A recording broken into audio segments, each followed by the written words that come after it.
very seldom have I looked at Trump and thought, yeah, I can relate to this. But he came out after Israel was about to launch a full-scale bombing attack on Iran. And he came out, he heard about this. Man didn't even put on a tie. Came out of the White House half-dressed, ran straight into reporters, and he went into it. He was like, I heard about what Iran is doing and what Israel is doing, and let me tell you, I'm angry at Iran. We are truly coming off a historic week of President Trump racking up win after win on behalf of the American people. President Trump restored peace through strength and acted decisively as commander-in-chief to obliterate the immediate threat of the Iranian regime's nuclear capabilities, and then brokered a ceasefire. What happens when Trevor Noah, on a break from comedy, accidentally derails the career of a political rising star? Karoline Leavitt never saw the verbal buzzsaw coming. Was it a masterclass in media takedowns, a joke gone nuclear, or a TED Talk disguised as a roast? Whatever it was, her team is probably Googling crisis management strategies right now, because the internet is blazing and this fire isn't going out anytime soon. They said peace, and I said we're gonna do peace, and they're launching, and I'm sick of them. Israel, you better not do it. You don't do it, Israel. I said peace. You don't do it. He looked like a dad who had kids that were fighting in the backyard. And he was just going back and forth. He's just like, Israel, shut up, baby, come out. For you, what the CIA director said, that when we look at the entirety of the intelligence that we have to this date, it concludes that these strikes on the Iranian nuclear facilities were absolutely... Don't scroll past this. One, you'll want to hear it. Trevor Noah just pulled off a political move so smooth it could have fooled the Secret Service into thinking time travel was involved. Karoline, the GOP's self-declared Gen Z firebrand, thought she was stepping into a straightforward policy debate. Instead, she got a full-on TED Talk on how not to sound like a walking, pre-programmed talking point machine. Karoline. Is reporting on this administration actually fun? Because this is some real serious shit that we dealing with. So is it? Do you look at it? Can you make a joke out of this? Yeah, of course. Yeah. Here's the thing. I'm not going to give Donald Trump the pleasure of being the boogeyman. Right. You know what I mean? He wishes he was that. That's why he's got that face. The thing he does. No, seriously. He wants to be that dude where everyone's like, wow, I'm so afraid of him. Well, look, the administration has always maintained the position that anyone who illegally crosses our nation's borders is subject to deportation. That's just the law of the land. Kicked things off like she was about to drop bombshell secrets from the Reagan era. Instead, the only thing she managed to lower was the collective IQ of the room. She aimed for a speech that would echo across conservative Facebook feeds for weeks. What she actually lobbed was a beach ball of overblown rhetoric easy pickings. And there was Trevor Noah, laughing like he'd just witnessed a mouse with a jetpack. You gotta laugh at the guy. You know what I'm saying? You've got to laugh at people like him, because I think leaders like that sometimes they command or they demand a respect that they don't deserve. Right.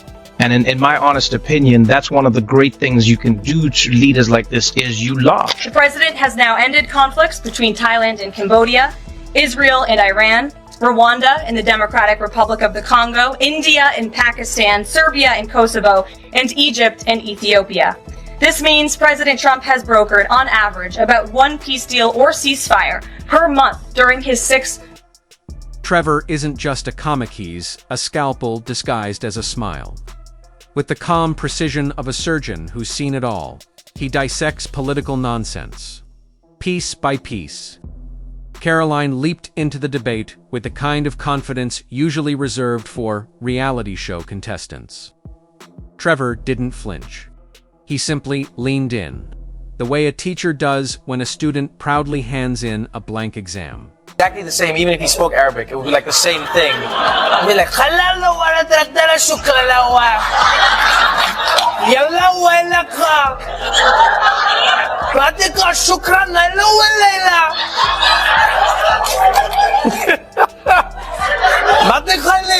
This wasn't just a misstep. It was the textbook case of ambition outrunning reality. Big proclamations, a stage far too grand for the script she delivered. And nothing beneath the surface. Trevor, in classic form, didn't need to say much at all. The takedown wasn't loud.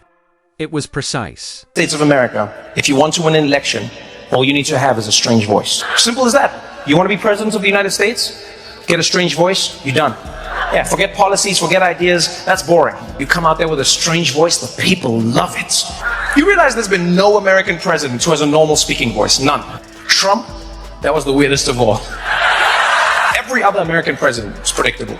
You know, you understood the Trevor approached their exchange like a puzzled shopper, unwrapping a strangely packaged gift first.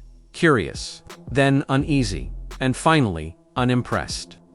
What promised to be a fiery hot take cooled quickly into a lukewarm Twitter thread, each buzzword peeling away like shiny wrapping paper. By the end, the clip meant to crown Karoline a conservative rising star had instead become irresistible fodder for cable news producers. Every talking point she tossed out.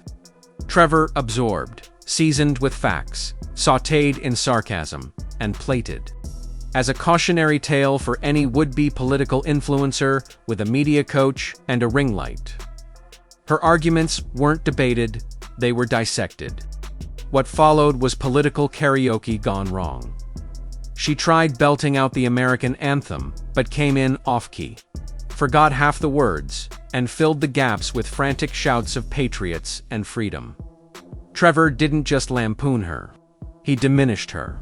Right? The volume on his voice all over the place, inflection where it didn't make sense. Do you know how hard it was to figure out where to put the volume on your TV when watching a speech? Because you wouldn't know where it would happen. You'd be up there. I think, as Americans, we try and try, some try, big try, all try, and I know, and I think, if we can, what we won't, but we will, then maybe far.